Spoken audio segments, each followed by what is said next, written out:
If you've made it up to here from the Rune Factory Marathon, then great, you're already caught up. But if you're new, don't worry. You don't need to catch up or anything. Let me personally catch you up on what's going on. I'm doing a Rune Factory Marathon, a series where I try to beat all 4 mainline titles before Rune Factory 5 releases here in the West. If you don't know what Rune Factory is, it's basically a farming sim like Story of Seasons or Stardew Valley, but with more of a fantasy take. It even says in the flavor text, a fantasy harvest moon. While you can also farm crops and talk to villagers just like in those games, you can also use magic and fight monsters in raid dungeons too. Plus, there's also an overarching story that you can experience. So now that you're caught up, let's talk about Rune Factory 2. Throughout my Rune Factory 1 playthrough, I debated on what type of video structure I should do when looking at its sequel. Because a while back, I looked at a bunch of Rune Factory related threads and wanted to compare what people thought was their favorite Rune Factory title. Spoilers, it was 4. However, I noticed a lot of people ranked Rune Factory 2 as their weakest mainline title experience, or polls would usually end up with Rune Factory 2 coming in last. The game seems to mostly be considered one of the worst mainline titles in the series, maybe tied to Rune Factory 1. Some of the things I've heard about the game was that the pacing in this game felt off, the story and gameplay doesn't really pop up until halfway through the game, and overall, a ton of strange design choices all around. I personally felt like Rune Factory 1 focused more on the Rune Factory aspect of the game rather than the Harvest Moon parts with all the villagers and farming and romance, but in this game, it looked like it was going to be the complete opposite. Still, I was very curious to see why people ranked this game in particular so low on their personal lists. So in this video, I'm going to take a scripted approach rather than the LP format I did with Rune Factory 1, and take a dive into the first half of Rune Factory 2. Why only the first half? Well, I'm curious to see if the rumors are true. And if so, is there anything that the game provides for the player to do while they wait for the story to actually kick off? Obviously, I'm going to spoil the entire first half of this game, so there's that warning. So the way this video is going to be formatted will be similar to my Opinion Corner series on my second channel, where I split the video in specific categories. For Rune Factory 2, I wanted to talk about its gameplay, quality of life improvements, characters, writing and story, and some extra fun stuff like funny bugs or things I found notable. So with that out of the way, let's finally dive into Rune Factory 2.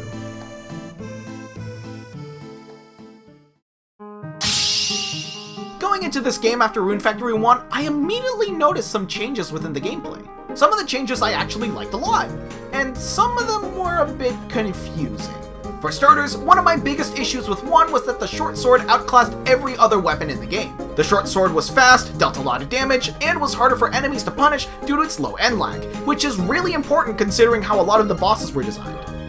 Can't say the same for the other weapons though. A lot of the issues with the weapons in 1 were that they were way too slow, and landing a hit resulted in an almost guaranteed retaliation from the enemies. Now in Rune Factory 2, they balance out the short sword. In general, it's noticeably slower, but it has sort of a rhythm to it. In the first game, the short sword only had 3 swings, but here they added a diving swing as a 4th swing. It's still probably the best weapon in the game in my opinion, but they did acknowledge that it needed a bit of rounding out. They didn't leave some of the other weapons out to dry though. For example, the hammer feels noticeably better in this game because it actually applies knockback to enemies. This makes it so that you're not actively being punished for landing a hit. The game also adds one new weapon type actually, being the rod. The rod is a projectile-based weapon that you can also use for melee, but the damage output is really low with high startups, so it's probably not worth it. But one of the weirdest design choices I noticed in this game was that every dungeon had a good chunk of it blocked, most likely for the second arc of the game. This made exploring every dungeon pretty simple and streamlined, and it probably took me 10 to 20 minutes to get through each dungeon in the first arc. And if that wasn't weird enough, they also locked a lot of activities such as cooking to the second arc. They really wanted to keep everything for the second generation, huh? This can get a little confusing since some quests have you look for cooked goods, like when Herman asked me for fried eggs. Turns out you can just buy most, if not all of these cooked items through UA or Douglas.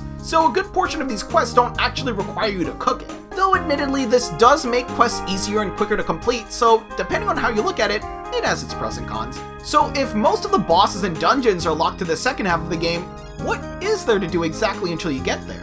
Well, here's where all the characters come into play. Just like any other Rune Factory game, this one has its fair share of unique festivals too. Some examples include the Eating Festival, where you have to mash as fast as you can under a time limit to see how many bites you can take. I was curious to see what would happen if I got the lowest score, and I ended up getting second, beating Gordon by 1 bite.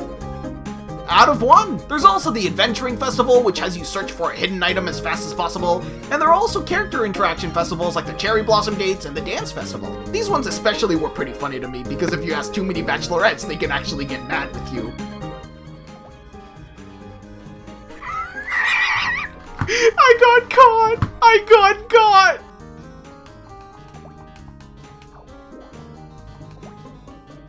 You asked me to go. What do you mean? This is really funny. During festivals, you also can't take quests from the job board, so depending on the festival, those days can end pretty early. Which, speaking of, quests were one of my favorite aspects in Rune Factory 3, because it was a unique take on Harvest Moon's heart events, which helped you get to know the characters inside the game, as well as disguise them with incentives such as giving you tools that give you access to more of the game, or just to gain some rewards like farming supplies or gold. In Rune Factory 2, the game takes a very similar approach, with quests still acting like heart events and also providing rewards, but don't have any story arcs and are just fun little interactions with the characters. The game still has you obtain tools by doing quests, like how Jake gives you the sickle after his quest, and Cecilia gives you the pet glove after hers. Most likely, a lot of the first half of the game will be spent by doing quests for the villagers of Alvarna, since there's not much else to do besides farming, which takes maybe 3 in-game hours per day tops. To unlock more quests though, you have to raise your friendship points with the villagers. You can do this by talking to them, completing their quests, or giving them gifts. Though some characters, like the ScraggyKing family, are harder to find gifts for due to their status, so my best bet was to just talk to them every day. A lot of the quests are fetch quests, which have you killing a specific enemy, finding a dropped item in a dungeon, or just finding the item yourself through mining, foraging, or just for enemy drops. At one point, I even spent a couple hours grinding for a shoulder plate one of the characters broke. Some quests even have progression, such as Tanya's monster hunting quest, that scale up the friendlier you get with her. However, if you do quests too quickly, you can actually run out of quests, and the only ones that are left to do are the repeatable ones. Also, in this game, the voice acting is much more common, and some lines are even fully voiced. It makes for some pretty funny moments, like how you can end up with moments like Alicia's voice actress losing it while doing her fortune-telling chant.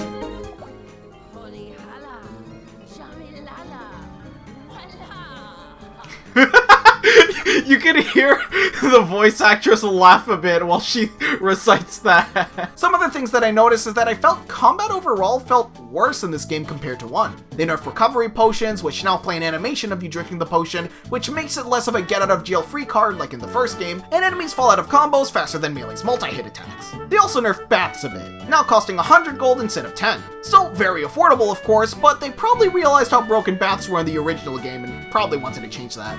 I still think about it sometimes to this day. Use the bathhouse. Ooh. And if you were wondering, yes, I did use the bathhouse. When farming, they also removed the ability to interact with your farmland through the touchscreen and now shares a similar control scheme to Phantom Hourglass and Spirit Tracks. Now it makes the touchscreen feel a little useless besides having access to your quick menu, but you can still access it with L and the A or B buttons. For the magic aspect of this game, interestingly enough, the game doesn't start you with teleport. I thought this was interesting considering every title so far has given you teleport at the start, so I wonder what changed. In the end, Rune Factory 2 has made quite a lot of changes from Rune Factory 1. They balanced out some things like baths and the weapons, which I felt had good ideas, but still needed a little bit of polish that they were fortunately able to achieve in the later installments. But they also added more things to do in your spare time, with the big new changes being quests, which was very appreciated considering they also did take away a lot of things. They giveth and they taketh, I guess. Now let's move on to...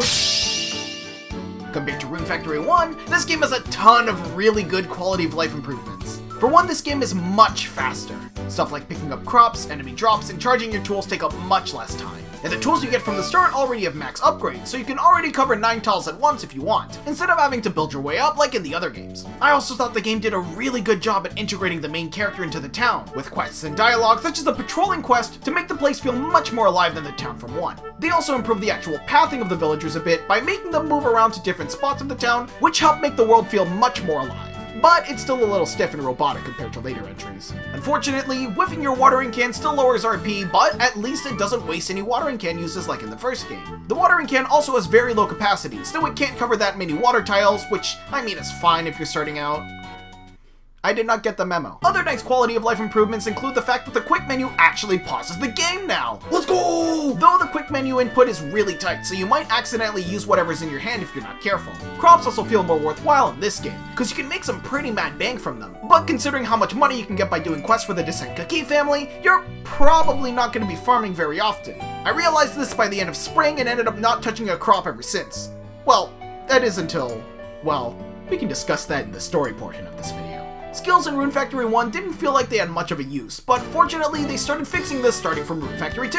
While you do still stick with 100 RP for the remainder of the game, now the higher your skill level, the RP cost can decrease. For example, at the start of the game, farming and watering crops would consume a lot of RP, but later on in the game, I noticed that for every 9 tiles, I only lose 1 rune point. And those are all the changes I noticed going into Rune Factory 2 from Rune Factory 1. I actually think the game did a pretty good job with addressing what I personally didn't like about Rune Factory 1, and then some. But while those gameplay improvements were cool and all, let's have a look at the other half of Rune Factory's gameplay improvements. The characters in Rune Factory 2 are significantly improved compared to Rune Factory 1. The characters are much more fun and feel much livelier, which brought with it a lot of very fun dialogue interactions. Like, I'm combing through my recording notes while playing through the game and there are so many moments. So that this video doesn't get too long, I'll probably save all of them for clips that you can find on the Clips channel, but I'll still share some of my personal favorites here.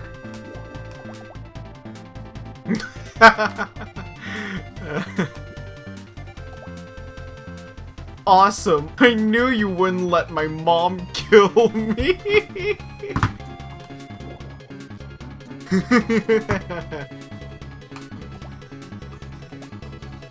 Let's go, Dorothy. Wonderful.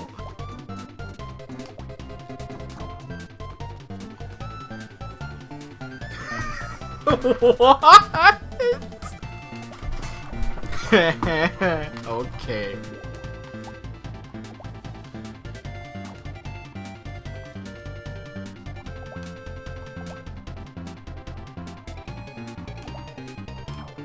What? What was that jab?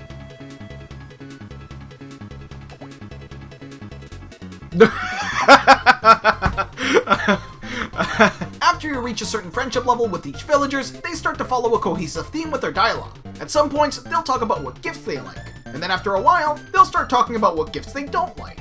What? You don't? 'Cause it's hard to... It's a tomato! These topics can range from what you think of them, what types of friends they have, or when their birthdays are. Or, well, some of them tell you. Some of them kind of just bring it up, and then... Are you gonna tell me? What is this dialogue? Yeah, I only have Cecilia's birthday. What the hell? Yeah, see? This is how you tell people birthdays.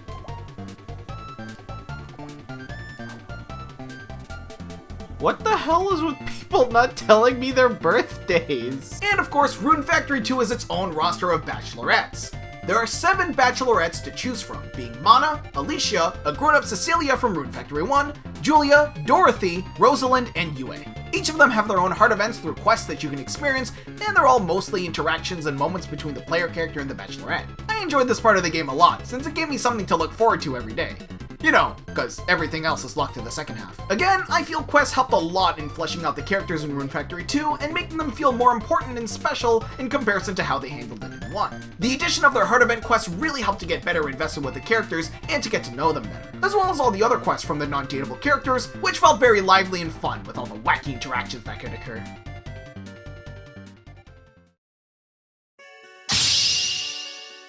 Just like in every mainline title as of now, Rune Factory 2 is the player character stumble upon a town with amnesia.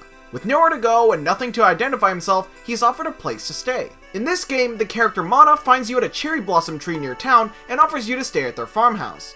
That is, before her father Douglas rushes to you, scolding you thinking you were trying to court his daughter. After Mana and Douglas offer you the farmhouse, there's not that much story, honestly. All of the story comes from whichever route you take from whichever bachelorette you want to marry. For this run, I decided to go with Rosalind. I went with her because she felt very modest and collected, which is a stark contrast to Bianca from Rune Factory 1. I was interested in her the most due to how kind she was, and throughout the course of the game she ended up being really funny too.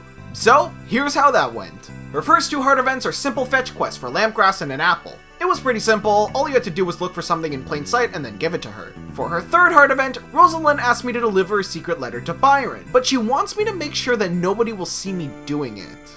I mean, sure, but okay. In her 4th heart event, she wants us to get a cold. Oh, it's because she wants to test her new medicine to see if it works. Probably should have added that part. The thing about this quest in particular is that it requires you to stay up late enough. But unfortunately, you can't do 2 quests at a time, and the game doesn't let you do quests at night, so you have to... And turns out that still wasn't enough, because you actually need to stay up for 2 days in a row. So... And after I successfully got sick, I returned back to Rosalind and her medicine ended up working. Pretty successful trade all around, if you ask me. Her 5th heart event is a private message, which is still posted on the job board. Starting to think she doesn't understand what job boards are. Anyway, Rosalind has a bunch of new recipes she wants to try out, so she invites me to join her for a picnic. And that's it. The 6th heart event involved me getting a barn to obtain woolly fur. Basically, Rosalind asked me to capture a monster for her and then collect the small fleece from it.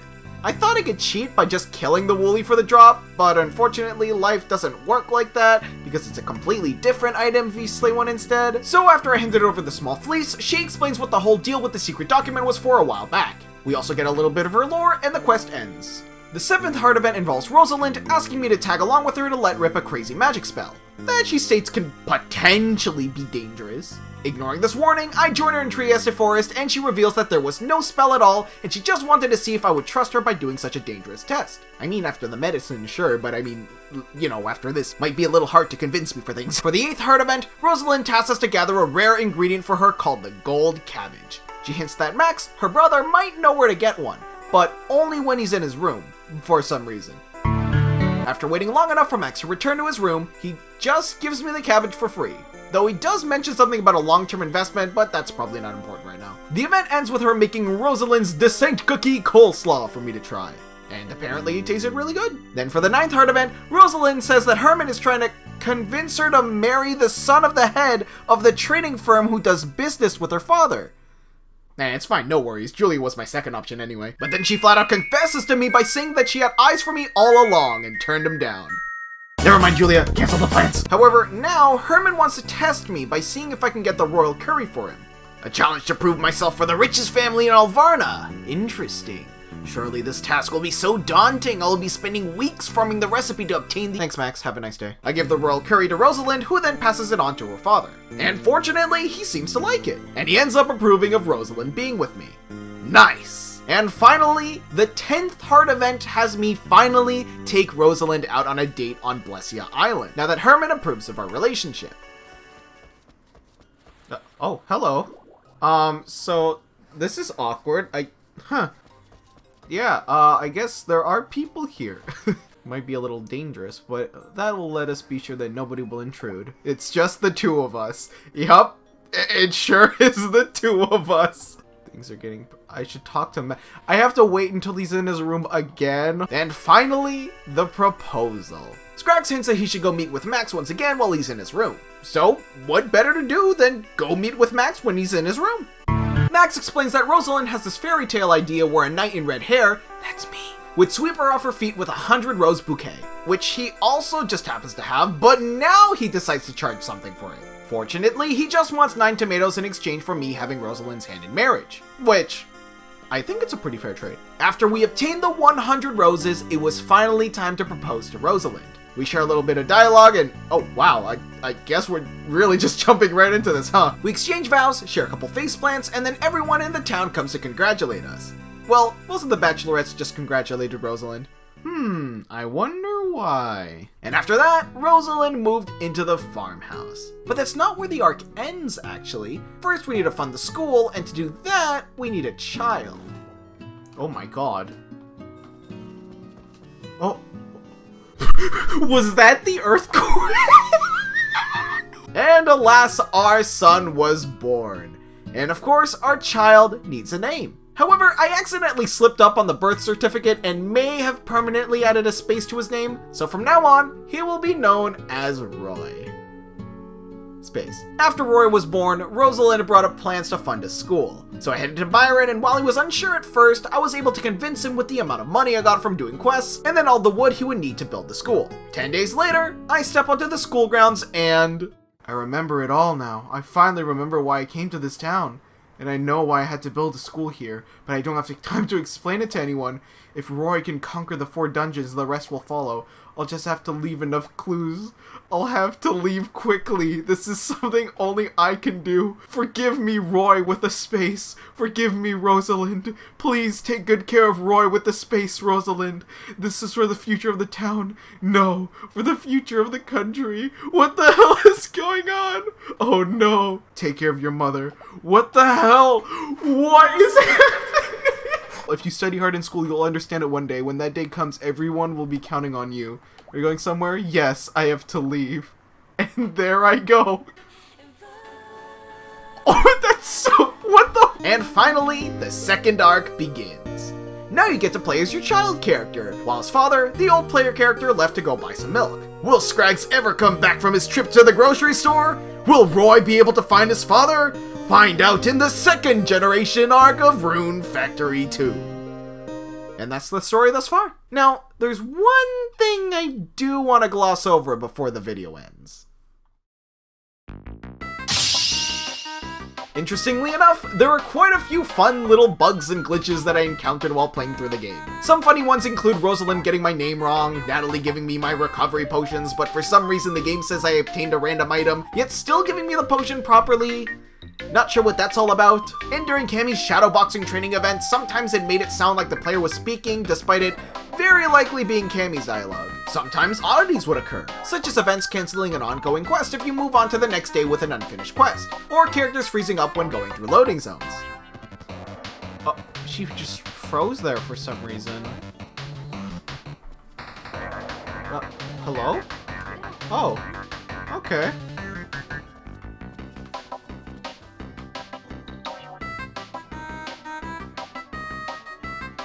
Oh my god, they are there for a while.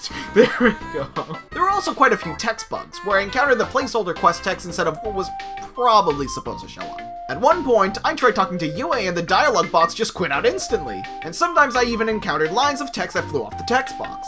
A lot of funny bugs came from interactions like Rosalind asking herself out again, and at some point I was just gonna talk to Julia, but suddenly Rosalind showed up instead. Guys, I think she figured out that I was talking to the other girls during the Cherry Blossom Festival. Though it turns out that she just takes the same route Julia does, so both of their models ended up clipping inside each other. Ominously enough, she also talks about Julia in this dialogue. There are also some UI bugs, such as the current tool slot being put over the overlay instead of inside it, and some minor UI glitches with the seeds occurred as well. I also encountered friendship point bugs, like during the Summer Festival where I didn't even talk to Cecilia at all yet, but after talking to Julia, suddenly Cecilia jumped an entire heart level. And that's not all! I even found some minor visual glitches, like when I tried clipping into the bulletin board. It doesn't really do much as far as I'm aware, and it resets your position after you exit the job board, but it looks pretty funny.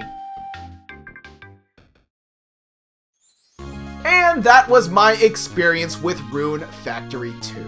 Overall, tons of well-needed improvements all around, and some noticeable balance changes to stuff like the weapons. Despite surprisingly giving us a decent chunk of stuff to do during the first arc of the game, I do agree that the game really does fall short of expectations with Rune Factory's unique attributes in mind. It really feels like the first half of this game was more designed like a traditional farming simulator, and then what makes Rune Factory, well, Rune Factory came second. Dungeons are pretty much optional, and you don't really have an incentive to explore them at all in the first arc, besides quests and maybe the occasional off-season farming. And not to mention stuff like the pharmacy, cooking, and all the stuff previously available to you in one is locked to the second half of the game. The improvements of the characters, personally, was a well-needed change, especially with how little they really mattered in Rune Factory 1. Without hard events, marrying a bachelorette in that game felt very streamlined and bland. Sure, you had some festivals that had more one-on-one events with them, but Rune Factory 2 for sure did a much better job with giving the characters more events, as well as more personality. So, the big question, do I think this is the worst Rune Factory mainline title? I wouldn't go as far as to say that, but the weird design choices of locking most of the game to the second half can really deter players from even getting there if there's not enough game to play. But it does have some merit with its many quality of life and gameplay changes and all of the features added to the aspect of characters, and I think it was an important stepping stone for the series as a whole. Compared to Rune Factory 1, it could go either way, honestly. One had characters with few variations of dialogue and interactions, which made the world feel a little lifeless, while the other hides half of what the game usually has to offer and what makes it stand out from other farming sims for you to experience 14 hours in. And of course, all the glitches and bugs in the game that I found were pretty humorous and did make the experience much more interesting. I will be going through Rune Factory 2's second half eventually, but for now, Rune Factory 5 releases in only 4 months, so we have to act fast. The Rune Factory 3 playthrough will start next week, and I am really excited to make content on my favorite video game of all time. So if you don't want to miss out on that, consider subscribing to the YouTube channel so you don't miss any future videos from me. And while you're down there, consider liking the video if you enjoyed it, and comment down below for the funny algorithm points to help recommend this video to more people. And if you like this sort of video style, I have a 2-part Zelda month video for both DS titles in the Zelda series, Phantom Hourglass and Spirit Tracks. And that's all from me, thank you for watching, and I hope to see you guys in the next video. Oh, hello, the church? Oh, there's Barrett! What an opener, though.